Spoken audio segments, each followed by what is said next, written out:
Subscribe करें study with professional classes को और प्रेस करें bell icon for new updated videos के लिए।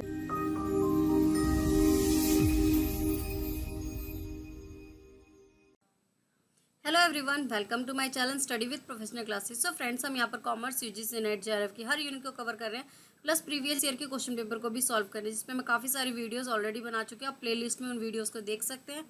सो फ्रेंड्स, अगर आपको वीडियो अच्छी लगे तो वीडियो को लाइक करें, चैनल को भी सब्सक्राइब करें और अपने फ्रेंड्स के साथ शेयर करना ना भूलें। आप हमें टेलीग्राम ग्रुप, इंस्टाग्राम और हमारे फेसबुक पेज पर भी ज्वाइन कर सकते हैं, जिसका लिंक मैं डिस्क्रिप्शन में दे दूँगी। सो फ्रेंड्स, जो आज का हमारा टॉपिक है वो है अकाउंटिंग स्टैंडर्ड 7 कंस्ट्रक्शन कॉन्ट्रैक्ट। तो देखो, AS7 जो है कंस्ट्रक्शन कॉन्ट्रैक्ट, वो होता क्या है, एक एग्जांपल के थ्रू हम यहाँ पर समझते हैं। तो देखो, एक ये जो पर्सन है, इसका नाम है कॉन्ट्रैक्टर। ये जो है कॉन्ट्रैक्टर है, ठीक है। और ये जो दूसरा पर्सन है कॉन्ट्रैक्टी। अब ये कॉन्ट्रैक्टर और कॉन्ट्रैक्टी होता क्या है? कॉन्ट्रैक्टर वो पर्सन होता है जो कॉन्ट्रैक्टर लेता है। क्या करता है? जो कॉन्ट्रैक्ट लेता है। और कॉन्ट्रैक्टी कौन होता है? जो कॉन्ट्रैक्ट देता है, ठीक है। जैसे कि अब इस पर्सन को हम ए अज्यूम करते हैं, जो कि है कॉन्ट्रैक्टी, और ये है बी, जो है कॉन्ट्रैक्टर। अब ए ने बी से कहा कि आप मेरा जो है एक घर बना दो। क्या कर दो? एक घर बना दो, ठीक है। उस घर के बदले जो आप बोलोगे वो अमाउंट मैं आपको दूंगा। जैसे 1,00,000 रुपए में इनकी डील हो गई कि 1,00,000 रुपए में आप जो है वो घर मुझे बनाकर दे दोगे। मिस्टर ए को आप घर बनाकर दे दोगे, मिस्टर बी ने ये प्रॉमिस करा, ठीक है। ये प्रॉमिस मिस्टर बी को पूरा करना पड़ेगा, ठीक है। अगर वो ऐसा प्रॉमिस पूरा नहीं करते तो मिस्टर ए उन पर केस कर सकते हैं, दैट इज कॉन्ट्रैक्ट। अब ये कॉन्ट्रैक्ट जो है वो कंस्ट्रक्शन कॉन्ट्रैक्ट है, क्योंकि यहाँ पर जो है मिस्टर बी यानी कि कॉन्ट्रैक्टर वो क्या कर रहे हैं? वो घर बनाकर देंगे, यानी कि कंस्ट्रक्शन का काम करेंगे, ठीक है। तो ये है हमारा एएस कंस्ट्रक्शन कॉन्ट्रैक्ट, जिसमें जो कॉन्ट्रैक्टर है वो क्या करता है? कॉन्ट्रैक्ट लेता है और वो काम पूरा करके देता है कॉन्ट्रैक्टी को। अब जैसे यहाँ पर देखोगे आप, एक इमेज है, इसमें घर बन रहा है, ठीक है। अब यहाँ पर जब कॉन्ट्रैक्टर कॉन्ट्रैक्टी से कॉन्ट्रैक्ट लेता है तो घर जो है वो 1-2 दिन में तो बनता नहीं, उसको टाइम लग जाता है। सपोज मिस्टर ए ने बोला है कि लंबी सी बिल्डिंग बना कर दो, तो हो सकता है उसमें 1 साल, 2 साल, 3 साल, 4 साल लग जाए, या 5 साल लग जाए, या हो सकता है उससे ज़्यादा टाइम लगे। तो अब हम ये कैसे कैलकुलेट करेंगे कि जो मिस्टर बी है, कॉन्ट्रैक्टर है, उसको कितना प्रॉफिट हुआ, कि इस साल उसको कितना प्रॉफिट हुआ, दूसरे साल उसको कितना प्रॉफिट हुआ, तीसरे साल उसे कितना प्रॉफिट हुआ, चौथे साल कितना प्रॉफिट हुआ, या 5 साल में बिल्डिंग बनी तो 5वें साल तक उसे कितना प्रॉफिट होता रहा। ये कैसे कैलकुलेट करना है, ये कॉन्ट्रैक्ट कंस्ट्रक्शन ऑफ कॉन्ट्रैक्ट हमें बताता है। AS7 हमें ये बताता है कि हम किस तरीके से इसका प्रॉफिट निकालेंगे। हर साल जो उसको प्रॉफिट होगा वो कैसे कैलकुलेट होगा। तो प्रॉफिट कैलकुलेशन के लिए हमें AS7 हमें बताता है कि किस तरीके से हम उसे की कैलकुलेशन करेंगे, ठीक है। तो देख रहे हो आप यहाँ पर जो इमेज है, इसमें 2-3 साल, 4 साल, 5 साल, जितने भी साल में उसका घर बन रहा है, उसमें हर साल इस कॉन्ट्रैक्टर को देखो, यहाँ पर इस इमेज में क्या हो रहा है? ये हंस रहा है कि भाई मुझे तो हा इतना प्रॉफिट हुआ, और ये कैलकुलेट ही नहीं हो रहा। तो ये कैलकुलेट कैसे होगा, ये हमें बताएगा AS7, ठीक है। तो हम यहाँ पर देखते हैं AS7 कंस्ट्रक्शन कॉन्ट्रैक्ट। तो this accounting standard is mandatory in nature and is applicable to contractor only. अब जो ये अकाउंटिंग स्टैंडर्ड है, ये पहले तो मैंडेटरी है, और किन के लिए मैंडेटरी है? कॉन्ट्रैक्टर के लिए। अभी जो मैंने इमेज बताई थी ना, उसमें इमेज जो मैंने अभी आपको दिखाई थी, उसमें क्या था? एक कॉन्ट्रैक्टर ने कॉन्ट्रैक्टी से क्या लिया था? एक कॉन्ट्रैक्ट लिया था कि मैं आपका जो है घर बनाकर दे दूंगा, ठीक है, 4 साल में सपोज। तो 4 साल बाद जब वो घर बन के उसको मिल जाएगा कॉन्ट्रैक्टी को, तो क्या होगा? उसको घर भाई मिल गया। अब जो कॉन्ट्रैक्टर है उसको क्या प्रॉफिट हुआ पर ईयर, क्योंकि घर 1 साल में नहीं बनता, यहाँ पर लिखा है ना 4 साल में। तो इन चारों साल उसको क्या क्या प्रॉफिट हुआ वो कैलकुलेट करता है हमारा AS7, ठीक है। तो ये उन्हीं के लिए मैंडेटरी है, और ये उन्हीं पर एप्लीकेबल होता है। किस पे एप्लीकेबल होता है? कॉन्ट्रैक्टर पर, जो कॉन्ट्रैक्ट लेकर घर बनाते हैं, कंस्ट्रक्शन का काम करते हैं। यहाँ देखो लिखा भी है कंस्ट्रक्शन कॉन्ट्रैक्ट, यानी कि जो घर बनाते हैं या कंस्ट्रक्शन से रिलेटेड काम करते हैं उन पर ही एप्लीकेबल होता है। This accounting standard is applied to calculate profit to contract profit of contracts undertaken by contractor. तो उस में कॉन्ट्रैक्टर है जो उसको कितना प्रॉफिट हुआ पर ईयर। जैसे उसने कॉन्ट्रैक्ट लिया इस साल, सपोज 2010 में उसने एक कॉन्ट्रैक्ट लिया कॉन्ट्रैक्टी से, तो उसे 2010 में कितना प्रॉफिट हुआ, 2011 में कितना प्रॉफिट हुआ, 2012 में, 2013 में, 2014 में, 2015 में। सपोज यहाँ 1 2 3 4 5 6 यानी कि 6 साल में अगर उसका जो है घर बन रहा है तो 6 सालों में उसको हर साल कितना प्रॉफिट हुआ ये निकालना बताता है हमारा AS7 कि उसे हर साल कितना बेनिफिट हुआ, उसे कितना प्रॉफिट हुआ। ठीक है, तो नेक्स्ट हम यहाँ पर देखते हैं मीनिंग ऑफ कॉन्ट्रैक्ट कॉस्ट। अभी हमने कॉन्ट्रैक्ट की तो बात कर ली, जो होता है कॉन्ट्रैक्टर और कॉन्ट्रैक्टी के बीच। ठीक है, जिसमें कॉन्ट्रैक्टी कौन होता है, जो कॉन्ट्रैक्ट देता है कि आप मेरा घर बनाकर दे दो, और कॉन्ट्रैक्टर कौन होता है, जो कॉन्ट्रैक्ट को लेता है कि मैं आपका घर जो है वो बनाकर दे दूंगा या बिल्डिंग बनाकर दे दूंगा। ठीक है, जो कंस्ट्रक्शन होगी वो कंस्ट्रक्शन कंप्लीट करके मैं आपको आपका घर दे दूंगा। ठीक है, अब जो कॉन्ट्रैक्टर है वो घर जब बनाएगा तो बहुत सारी कॉस्ट आएगी। हाँ भाई, घर बन रहा है तो ईंटें लगेगी, सीमेंट लगेगा, जो भी मतलब जो भी चीज़ें उसमें लगती हैं वो सारी कॉस्ट तो आएगी ना। तो देखो मीनिंग ऑफ कॉन्ट्रैक्ट कॉस्ट। अब कॉस्ट का क्या मीनिंग है कॉन्ट्रैक्ट कॉस्ट की, देखो यहाँ लिखा है contract cost means expenditure incurred at site on a particular contract. This expense can be direct expense और इनडायरेक्ट एक्सपेंस। तो देखो पहले मैंने आपको बता दिया कि कॉस्ट क्या है। कॉस्ट क्या होती है, जो वो कंस्ट्रक्शन कर रहा है, कंस्ट्रक्शन में करते समय उसकी जो भी कॉस्ट लगेगी, सपोज जो ईंट है, सीमेंट है, ठीक है, लेबर है, ये सारी उसकी क्या है कॉस्ट है। ठीक है, अब इसके बाद डायरेक्ट कॉस्ट क्या है, अगर वो घर बना रहा है तो उसमें जो रॉ मटेरियल लग रहा है तो वो तो उसका डायरेक्ट एक्सपेंस हो गया। ठीक है, उसने हो सकता है बाहर से किसी एक पर्सन को बुलाया हो या एक मैनेजर रखा हो, ठीक है, जो वो सारी चीज़ें देखता हो, तो वो उसका क्या हो गया इनडायरेक्ट एक्सपेंस हो गए। ठीक है, जिनकी वो सैलरी पे कर रहा है। तो डायरेक्ट एक्सपेंस होता है जो डायरेक्ट उस पर लग रही है, यानी कि बिल्डिंग बन रही है उस पर जो रॉ मटेरियल लग रहा है, that is direct expense. Indirect expense होता है कि जो उसे मैनेजर रखा है उसकी सैलरी पे कर दी, तो दैट इज इनडायरेक्ट एक्सपेंस। ठीक है, तो ये दोनों ही एक्सपेंस उसके होते हैं जब वो उसका कॉन्ट्रैक्ट होता है उनके बीच। ठीक है, कॉन्ट्रैक्ट उसकी जो कॉस्ट आएगी वो दोनों ही प्रकार की उसकी कॉस्ट आएगी। ठीक है, नेक्स्ट हम यहाँ पर देखते हैं। तो देखो ये एग्जांपल में मैंने यहाँ पर बताया हुआ है कि कॉन्ट्रैक्टर है, ये वही कॉन्ट्रैक्टर है। ठीक है, जिसको कॉन्ट्रैक्टर ने कॉन्ट्रैक्ट दिया है कि आप ऐसी बिल्डिंग बनाकर दे दो। कॉन्ट्रैक्टर ने कहा ठीक है भैया, जो मुझे है वो लगेंगे 5 साल। कितने साल लगेंगे, 5 साल लगेंगे, ये बिल्डिंग आपकी बनकर तैयार हो जाएगी। तो कहा ठीक है भैया 5 साल तो लगेंगे। अब पहला साल जैसे ही कंप्लीट होने वाला था कि कॉन्ट्रैक्टर ने उसे बताया, सुनो भाई सुनो, कॉन्ट्रैक्टर जी सुनो, ये आप बिल्डिंग बना रहे हो, इसके ऊपर ना मुझे छत पे एक छोटा सा कमरा और चाहिए। ठीक है, तो ये कॉन्ट्रैक्टर को कॉन्ट्रैक्टी ने कब बताया, जब 1 साल कंप्लीट होने वाला था। यानी कि इस बिल्डिंग में कुछ वेरिएशन कर दिया, कुछ चीज़ें और बढ़ा दी कि भाई ये बिल्डिंग तो बन रही थी और इनका कॉन्ट्रैक्ट तय हुआ था सपोज 10 लाख रुपए में कि 10 लाख रुपए में आपकी ऐसी बिल्डिंग बन जाएगी। लेकिन अब कॉन्ट्रैक्टर ने एक और चीज़ बढ़ा दी कि भाई यहाँ पर एक घर भी होना चाहिए छोटा सा, ऊपर एक छोटा सा रूम होना चाहिए। ठीक है, अब वो रूम बनेगा तो उसके लिए रॉ मटेरियल लगेगा, लेबर लगेगी। तो अब क्या हुआ यहाँ पर, और सपोज 1 लाख का और खर्चा हो गया, तो अभी टोटल कितना हो गया 11 लाख रुपए का अब इसका खर्चा हो गया। तो अब ये जो चेंजेस हुए, इस चेंजेस को हम क्या बोलते हैं, इसे बोलते हैं वेरिएशन। अब कॉन्ट्रैक्ट में क्या आ गया, कॉन्ट्रैक्ट में आ गई वेरिएशन, जो चीज़ें थी उसमें एक और चीज़ ऐड हो गई, दैट इज वेरिएशन। अब सपोज ये कॉन्ट्रैक्टर ने कहा कि देखिए जियो, ये बिल्डिंग में आपने जो ग्लासेस लगाए हैं ये कांच वाले, मुझे ये वाले नहीं चाहिए थे, ग्रीन कलर का कुछ शाइन सा चाहिए था।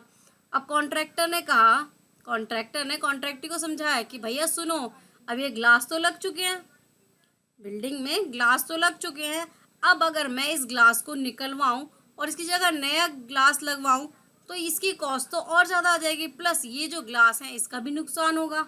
ये ग्लास है, इसको निकालूंगा और फिर ये ग्लासेस तो कट कर आते हैं पीसीज में। अब इसके बाद जब ये कट कर आए हैं तो ये ग्लासेस वापस भी नहीं होंगे जहाँ से खरीदे हैं, तो इस ग्लास का क्या यूज़, ये ग्लास तो वेस्ट हो गया, ये ग्लास तो वेस्ट हो गया।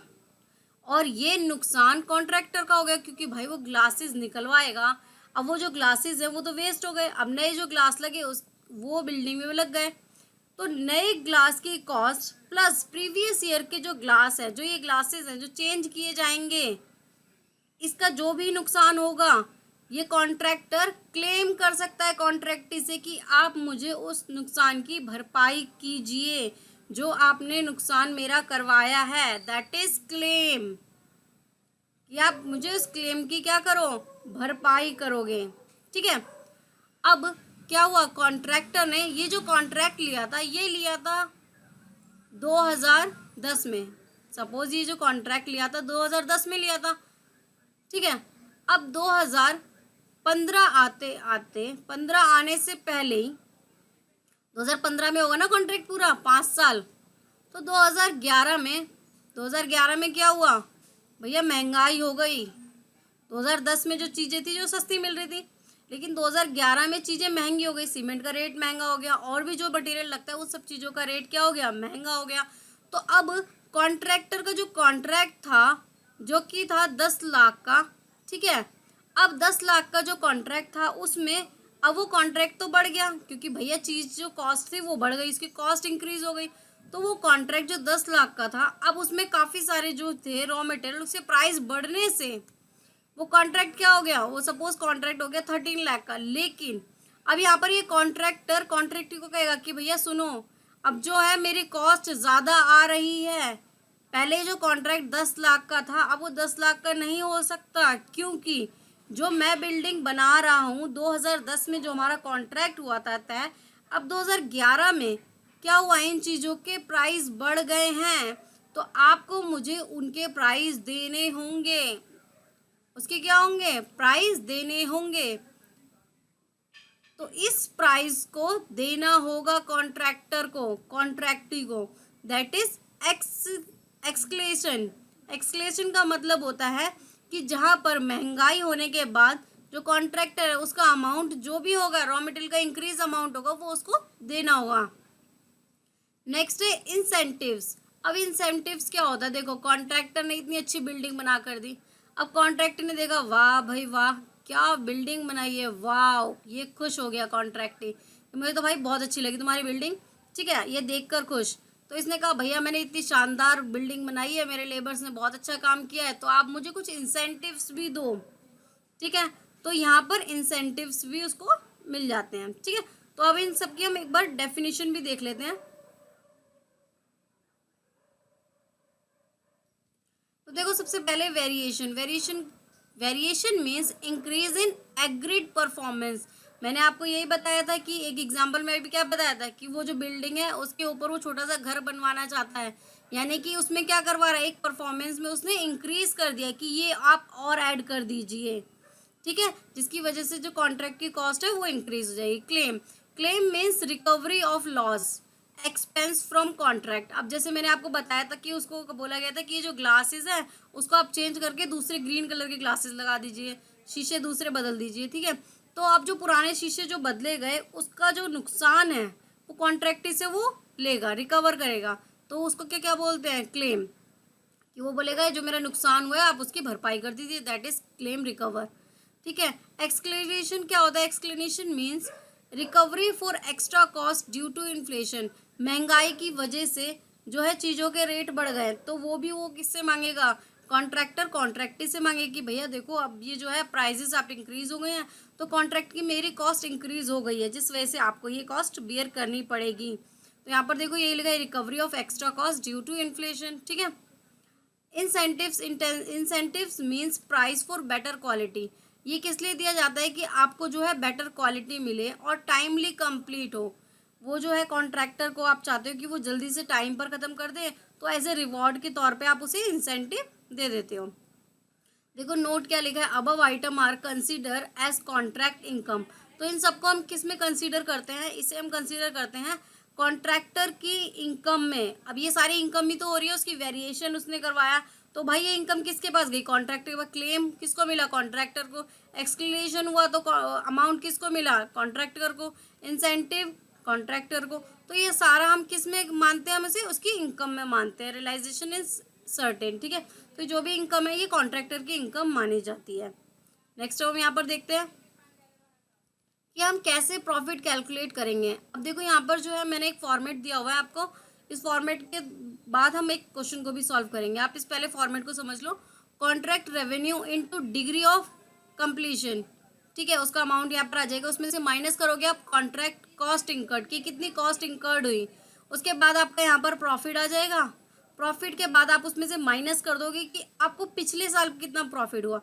अब मैंने अभी आपको बताया था जो कॉन्ट्रैक्ट है वो कि जब कंस्ट्रक्शन की बात हो रही है तो वो एक साल में तो नहीं होती ना, एक दिन में होती, वो तो कुछ सालों तक चलती रहती है। तो 4 साल 5 साल जितनी भी कंस्ट्रक्शन आपकी बिल्डिंग में हुआ, जितने भी साल, तो उसमें जो प्रॉफिट है, अब एक साल में जो प्रॉफिट हुआ, दूसरे साल जो प्रॉफिट हुआ, अब सपोज दूसरे साल जो आपको प्रॉफिट आया उसमें से आप पिछले साल का प्रॉफिट जो है माइनस कर दोगे। तो यहाँ पर वही लिखा है, profit already recognized in earlier year, जो पिछले साल आपको प्रॉफिट हुआ है उसको माइनस करके आप फाइनल प्रॉफिट निकालो कि आपको इस साल कितना प्रॉफिट हुआ है। ठीक है, तो हम ऐसे कैलकुलेट करते हैं, इसे हम क्वेश्चन के थ्रू भी सॉल्व करेंगे। ठीक है, देखेंगे हम।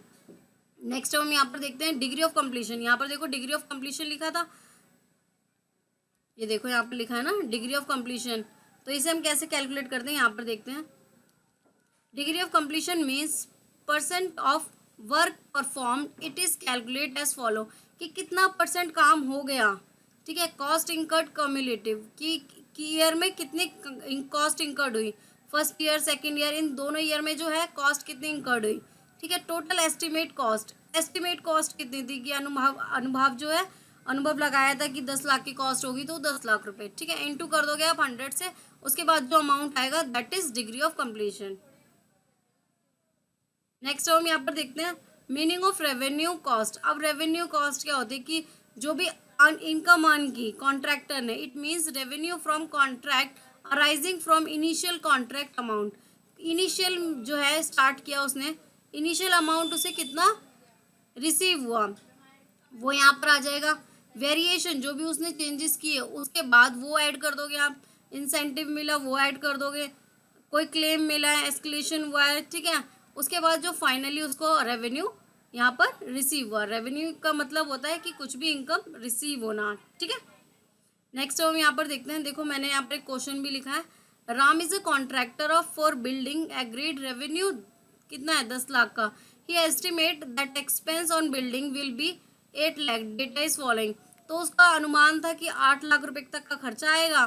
ठीक है, और जो वो कॉन्ट्रैक्ट रेडी हो गया 10 लाख में, यानी कि सीधा सीधा आपको दिख रहा है कि 2 लाख रुपए का उसमें प्रॉफिट हो रहा है। ठीक है, लेकिन अब देखो कुछ कुछ चेंजेस हुए, यहाँ पर एक टेबल में दिया हुआ है कि इनिशियल कॉन्ट्रैक्ट जो था 10 लाख का हुआ था। ठीक है, उसमें वेरिएशन हो गई 1 लाख की। ठीक है, जो कॉन्ट्रैक्ट था वो तो हमारा 10 लाख का ही रहा। ठीक है, अब यहाँ पर क्या होगा, जब वेरिएशन हो गई तो कॉन्ट्रैक्ट कितने का हो जाएगा 11 लाख का। ठीक है, क्लेम कितने का मिल रहा है 50,000 का, एस्केलेशन 40,000 का, इंसेंटिव्स 10,000 का, contract cost incurred up to date कितना है।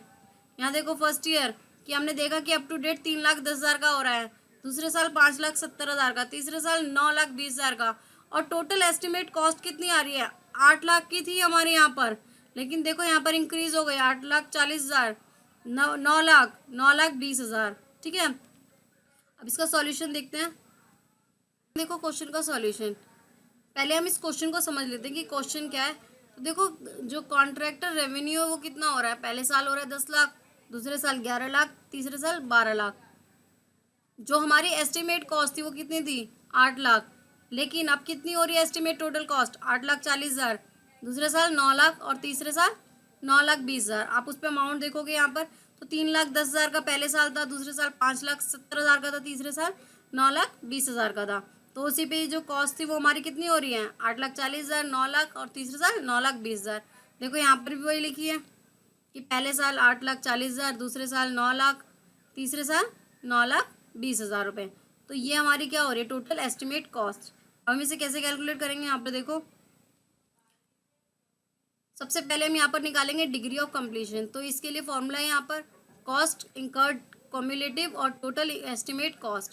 तो देखो यहाँ पर पहले साल का 3,10,000 रुपये हमारी क्या थी कॉस्ट इंकर्ड कम्युलेटिव, और जो हमारी एस्टिमेट कॉस्ट थी वो थी 8,40,000। जब हम इसे मल्टीप्लाई करेंगे 100 से और डिवाइड करेंगे तो ये आएगा आपका अमाउंट। सिमिलर हमने सेकेंड ईयर में निकाला है कि 5,70,000 डिवाइडेड बाई 9 लाख आप इसे मल्टीप्लाई करोगे 100 से तो आपका ये आएगा अमाउंट। इसी तरीके से तीनों साल का। तो हमने 1 बाय 1 लिखोगे कि 9,20,000 डिवाइडेड बाय 9,20,000 इंटू 100। तो यहाँ पर हमेशा 100% ही आएगा, क्योंकि यहाँ पर जो है आपका इसका 3 साल का था कॉन्ट्रैक्ट, और 3rd ईयर में क्या हुआ, उसका कंप्लीट हो गया। ठीक है, कॉन्ट्रैक्ट रेवेन्यू 10 लाख का था। ठीक है, इंटू करोगे आप तो आप ये आ जाएगा आपका अमाउंट, माइनस करोगे कॉस्ट इनकर्ड जो कि है 3,10,000, तो आपका फर्स्ट ईयर का जो प्रॉफिट है वो इतना आ गया। सेकेंड ईयर में आप क्या करोगे, आपने ये अमाउंट निकाला, उसके बाद माइनस कर दिया कॉस्ट इनकर्ड, उसके बाद जो आपकी वैल्यू आई उसमें से आपने कौन सा अमाउंट माइनस कर दिया, जो पिछले साल आपको प्रॉफिट हुआ था, यानी कि 59,000। ठीक है, उसके बाद जो आपकी वैल्यू आई वो आई 67,300। सिमिलर आप 3rd ईयर में करोगे, आपकी जो 12 लाख है, ठीक है, कॉस्ट इनकर्ड, उसके बाद माइनस कर दोगे जो आपका प्रॉफिट हुआ। प्रॉफिट दोनों साल कितना हुआ है, 1,26,300। जब आप माइनस करोगे तो फाइनल प्रॉफिट जो है 1,53,700, जो कि कॉन्ट्रैक्टर का यहाँ पर आ गया। ठीक है, तो ऐसे हम प्रॉफिट कैलकुलेट करते हैं अकॉर्डिंग टू AS 7। नेक्स्ट हम यहाँ पर देखते हैं, whenever there is a total loss. अब जब कभी टोटल लॉस आ जाए, अभी तो हम प्रॉफिट की बात कर रहे थे, अगर लॉस आ जाए, टोटली लॉस आ जाए, then provision is for expected loss.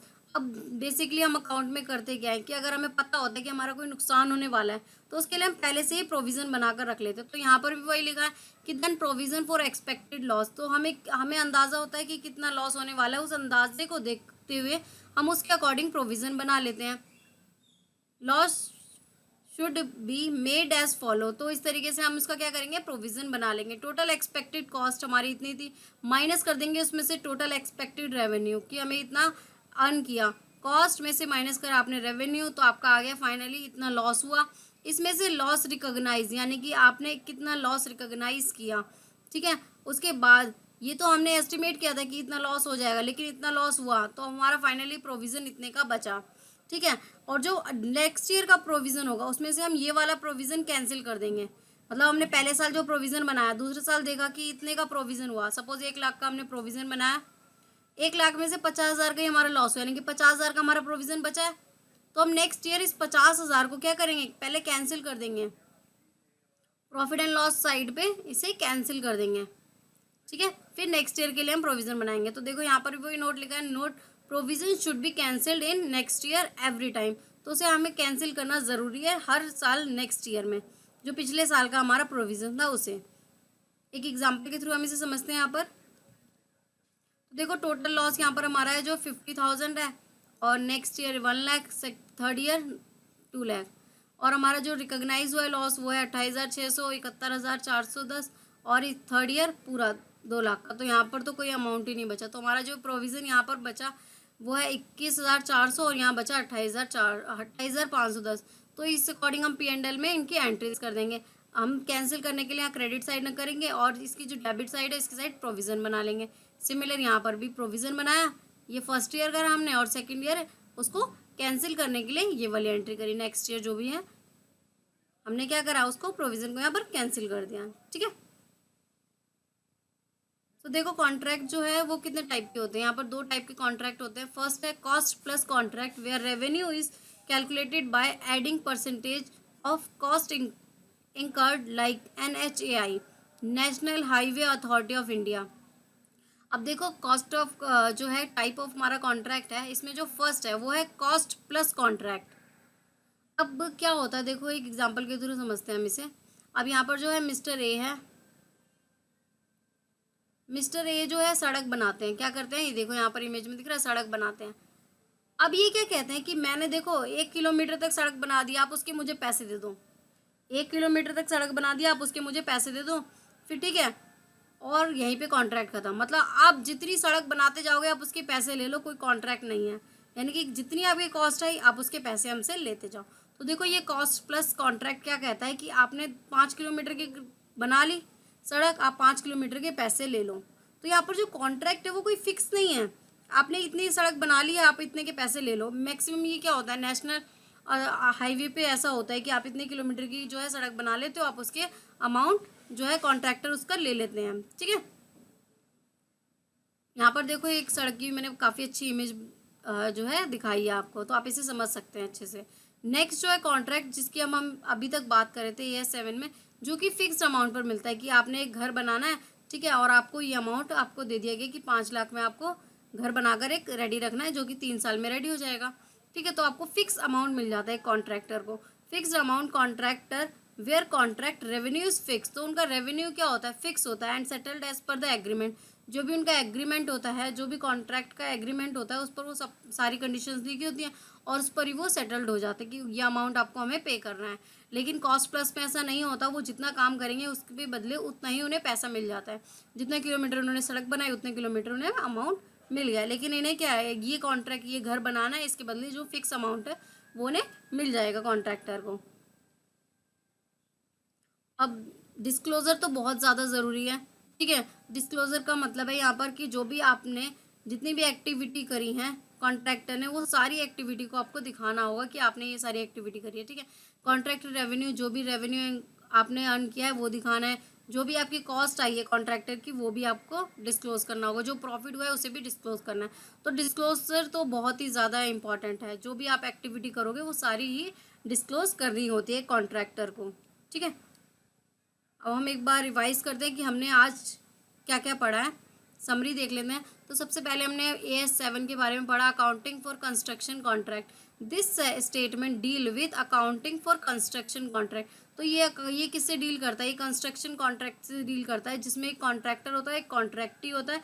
कॉन्ट्रैक्टी contractor को एक कॉन्ट्रैक्ट देता है कि आप ये घर बनाकर मुझे दे दीजिए, 4 साल 5 साल जितना भी टाइम लगेगा, उस बीच में हर साल उसे कितना प्रॉफिट होगा। तो प्रॉफिट कैसे कैलकुलेट होगा ये AS7 हमें बताता है। In the financial statement of the enterprise undertaking such contract. तो ये जो कॉन्ट्रैक्ट है इस पूरे फाइनेंशियल ईयर में, यानी कि एक साल में जितना प्रॉफिट हुआ वो कैसे कैलकुलेट करना है, ये AS7 हमें बताता है, ठीक है। जिसमें मैंने आपको बताया कॉन्ट्रैक्ट कॉस्ट की, कॉन्ट्रैक्टर की कितनी कॉस्ट आएगी, डायरेक्ट एक्सपेंस और इनडायरेक्ट एक्सपेंस मैंने आपको बताया। डायरेक्ट एक्सपेंस में जो कॉन्ट्रैक्ट रॉ मटेरियल है उन सारे की जो भी कॉस्ट आएगी वो, और इनडायरेक्ट में अगर उसने कोई मैनेजर रखा है या कोई सुपरवाइजर रखा है तो उसकी जो सैलरी है वो इनडायरेक्ट एक्सपेंस में आएगी। तो ये कॉन्ट्रैक्टर की कॉस्ट होगी। उसकी कैसे प्रॉफिट कैलकुलेट करा जाएगा, जिसमें मैंने आपको डिग्री बताया, ठीक है। और उसको वेरिएशन, क्लेम, एक्सेलेशन, ये सब अमाउंट जो मिलता है उन सबको ऐड करके फाइनली उसका प्रॉफिट निकाला जा सकता है।